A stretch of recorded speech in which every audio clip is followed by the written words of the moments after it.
Bertemu kembali, kita ke negeri di bawah bayu. Antara paparan, Dun Sabah luluskan 2 lagi rang undang-undang. Terus dengan laporannya. Silakan Rita. Ya, Zahira. Persidangan Dewan Undangan Negeri Sabah hari ini meluluskan 2 rang undang-undang RUU. Ia melibatkan RUU Enactment Cukai Jualan Negeri Pindaan 2025 dan RUU Enactment Hutan Penubuhan Hutan Simpan dan Pindaan 2025. RUU diluluskan dengan sokongan majoriti ahli DUN. Menurut Menteri Kewangan Datuk Seri Panglima Masidi Manjun, RUU Cukai Jualan selaras keperluan memastikan perundangan sedia ada sentiasa relevan dan responsif terhadap perkembangan semasa, termasuk perubahan dalam lanskap ekonomi dan struktur industri. Pindaan juga bertujuan memperkemas pelaksanaan dasar, meningkatkan kecekapan sistem pentadbiran percukaian, menangani potensi ketirisan hasil serta memperkukuh keadilan, ketelusan dan accountability dalam tadbir urus hasil negeri. Sementara itu, RUU Enactment Hutan bertujuan membubarkan lebih 16,000 hektar kawasan hutan simpan. Ia bagi tujuan pembangunan sosioekonomi dan penempatan penduduk luar bandar. RUU berkenaan tidak melibatkan perbelanjaan wang tambahan. Purata pencapaian keseluruhan laporan inisiatif Hala 7 Sabah Maju Jaya SMJ setakat Mei tahun ini mencapai 94%. Dalam tempoh sama, 366 daripada 467 inisiatif mencapai 100%. Melepasi angka ringgit Malaysia 100 bilion pada tahun 2022 dengan mencatat jumlah perdagangan tertinggi iaitu berjumlah ringgit Malaysia 118 bilion. Perdagangan Sabah kekal kukuh apabila mencatat jumlah dagangan sebanyak ringgit Malaysia 107.8 bilion pada tahun 2024. Sekaligus melepasi paras ringgit Malaysia 100 bilion bagi 3 tahun berturut-turut sejak tahun 2022. Datuk Nizam menjawab soalan adu Nabawan Datuk Abdul Ghani Muhammad Yassin berhubung kejayaan fokus utama SMJ 1.0 sejak 2021. Bagi pembangunan modal insan, 1.33 bilion dibelanjakan untuk pelbagai bantuan pendidikan. Kerajaan turut menubuhkan Majlis TVET Sabah serta melaksana 14 inisiatif pendidikan baharu. Untuk kelestarian rakyat, 1.49 bilion dibelanjakan untuk manfaat lebih 336,000 penerima. Inisiatif Rumah Mesra Sabah Maju Jaya pula menyaksikan lebih 7,400 unit rumah telah dan sedang dibina setakat Jun tahun ini. Program Sentuhan Kasih Rakyat atau Syukur turut disalurkan kepada penerima yang layak. Datuk Nizam turut menyatakan sesi libat urus antara kerajaan negeri dan agensi swasta terus dipergiat bagi menyokong pelaksanaan Pelan Hala 7 Sabah Maju Jaya. Antaranya dalam pelaburan, pemindahan teknologi dan penciptaan pekerjaan serta pembangunan modal insan.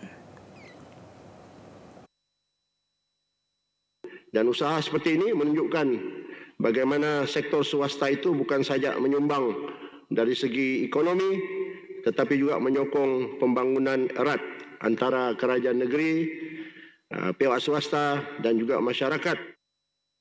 Kerajaan negeri juga komited memperluas penggunaan teknologi hijau dan digital dalam sektor pentadbiran dan pembangunan. Teknologi seperti tenaga boleh diperbaharui, sistem sisa cekap dan pertanian lestari juga dipergiat bagi melindungi alam sekitar. Menjelang RMK13, satu pelan induk sistem bekalan air negeri sedang dirangka. Pelan bertujuan memastikan bekalan air terawat dan selamat dan mampan. Pembantu Menteri Kejaraya Datuk Limus Juri memaklumkan senarai cadangan keutamaan telah dikemukakan kepada Kementerian Petra untuk tindakan lanjut. Merangkumi penyelesaian isu bekalan air di daerah Tawau dan juga sendakan melaksanakan program non-revenue water in RW secara holistik bagi daerah Keningau dan juga Bopot, serta sedangkan kerja penggantian pipe lama yang ujur di daerah Kota Kinabalu, Penampang, Kutatan, Sendakan. Turut dicadang pembinaan sistem tangki pra-pemendapan di 22 loji rawatan air secara berfasa dalam RMK 13 tertakluk kelulusan Kerajaan Persekutuan. Ketika ini, 52 projek bekalan air berimpak tinggi sedang dilaksana di bawah RMK 12, manakala program penggantian paip usang juga giat dijalankan di seluruh Sabah. Polis Sabah siap siaga menggalas tanggungjawab menjelang pilihan raya DUN Sabah akan datang. Anggota penugasan telah disediakan selain perbincangan bersama Suruhanjaya Pilihan Raya SPR. Kita telah membuat persiapan secara keseluruhannya, walau bagaimanapun belum kita dapat muktamadkan sepenuhnya, sehinggalah satu perbincangan dengan pihak SPR dilaksanakan untuk mendapatkan jumlah penambahan yang ada di negeri Sabah ini. Sebab jumlah pengundi ini akan mempengaruhi jumlah seluruhan yang ada dan ini juga akan mempengaruhi jumlah penugasan pihak PDRM. Dato' Jautir ditemui media selepas majlis serah terima tugas Ketua Polis Daerah dan Pengerusi Perkap Ibu Pejabat Polis Daerah Sandakan. Dalam ucapannya, beliau turut mengingatkan semua anggota PDRM agar terus mengekalkan integriti, mematuhi peraturan serta memahami undang-undang kepolisan, sejajar slogan polis dan masyarakat berpisah tiada. Majlis menyaksikan serah terima tugas antara pemangku Ketua Polis Daerah Sandakan Superintenden Ramasamy Anak Lelaki Kupan kepada Ketua Polis Daerah yang baru ACP George Abdul Rahman. Seni anyaman tradisional bukan sekadar warisan bagi masyarakat Pulau Omadal sempurna. Malah, ia sumber rezeki yang kini menembusi pasaran antarabangsa. Wartawan Amran Raji ada butirannya.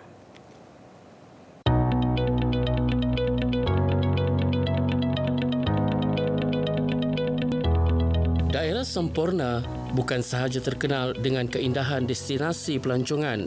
Daerah ini juga kaya dengan kepelbagaian produk kerap tangan, termasuk anyaman tangan yang unik dan bernilai seni tinggi. Menariknya, para usahawan di sini memanfaatkan sepenuhnya sumber alam sekitar.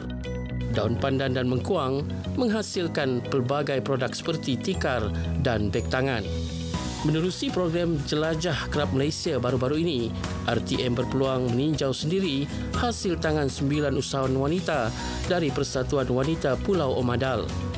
Mereka menghasilkan anyaman tikar pandan berwarna-warni dengan corak etnik Bajau yang pelbagai. Corak memang tidak sama, dia berlain-lainan. Kalau sekarang yang kami selalu buat ada 20 lebih corak. Corak daripada budaya sendiri, budaya Bajau. Ada corak mi Kiotan, ada corak Kodang, ada corak mi Pamak, ada corak Kusta, ada harunan motol. Yang paling susah macam sambulayang, corak udang dan juga corak binatang kelantan. Tikar pandan anyaman tangan dari Pulau Omadal ini bukan sahaja mendapat sambutan dalam negara, malah berjaya dipasarkan ke China, Hong Kong dan Tokyo, Jepun. Maka tidak hairanlah ada di antara usahawan mampu meraih pendapatan sehingga RM10,000 sebulan. Amran Raji, RTM.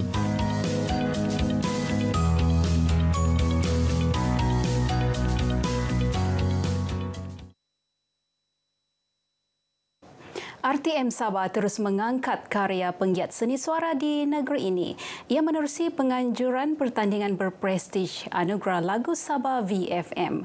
12 finalis bakal berentap dalam 4 kategori: Kadazan, Dusun, Murut dan Bajau. Pertandingan berlangsung Khamis ini di Dewan KDCA Penampang. Kita harapkan menerusi platform Anugerah Lagu Sabah VFM 2025 ini, karya-karya penggiat seni Sabah akan mampu ataupun akan terus berkembang, maju, setanding dengan penyanyi-penyanyi yang berada di Semenanjung dan mereka mampu bersama-sama bersaing di peringkat nasional maupun di peringkat antarabangsa. Pemenang juara keseluruhan akan menerima wang tunai RM6,000. manakala juara setiap kategori akan menerima RM4,000. Pemenang vokal terbaik dan lirik terbaik bakal menerima RM2,000. Anugerah lagu Sabah VFM akan disiar secara langsung di RTM Klik dan media sosial rasmi Sabah VFM. Baik, setakat ini perkongsian dari Sabah. Terus ikuti berita wilayah bersama Zahira untuk lebih banyak perkembangan semasa dalam negara. Malaysia Madani, rakyat disantuni. Baik, terima kasih Rita.